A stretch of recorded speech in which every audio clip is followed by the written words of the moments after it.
আজ থেকে প্রায় মাসখানেক আগে আমি এই অপরাজিতা গাছের চারাগুলো লাগিয়েছিলাম।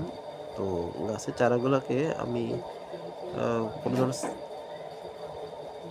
সাপোর্ট দিতে না পারার কারণে তো এগুলো এদিক সেদিক ছড়িয়ে যাচ্ছিল। তখন আমি চিন্তা করলাম এদিকে কোনো একটা সাপোর্ট দেওয়া দরকার। তখন আমাদের বিলের পাশেই বিভিন্ন বেতের ঝাড় আছে। ওইখান থেকে আমি ৪ টা বেতের ঝাড় থেকে ৪ টা বেত কাটলাম। কেটে এই বালতির মধ্যে পুঁতে দিলাম।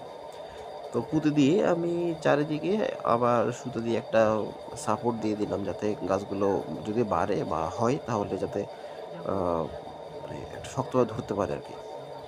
তো দেখলাম মোটামুটি ভালোই উঠছে, গ্রোথ ভালো। আজকে সবচাইতে যে মন ভালো করার বিষয়টা সেটা হচ্ছে আমার এই গাছটাতে একটা ফুল ফুটেছে। সেটা আমি আজকে দেখলাম প্রায় তখন 11:30টার মতো হবে সকাল। দেখে খুবই ভালো লাগছে। এই যে আমার ফুলটা দেখেন, এই দেখেন তার উপরে আরেকটা কলি আছে। এই এখন আশা করি সপ্তাহখানেকের মধ্যে এই ফুল সংখ্যাটা কিন্তু আরো অনেক বাড়বে। তো যেটা দেখলাম আর যেটা বুঝলাম, অপরাজিতা ফুল গাছ খুবই অল্প পরিচর্যার মাধ্যমে জাস্ট এটা আপনি সাপোর্ট দিবেন, বেড়ে ওঠার জন্য খুব সহজেই বেড়ে ওঠে এবং ফুল ধরে। এবং এই ফুলগুলো খুবই উপকারী। এই ফুলের ঔষধি গুণ নিয়ে আমি এরপর আরেকটা ভিডিও বানাবো।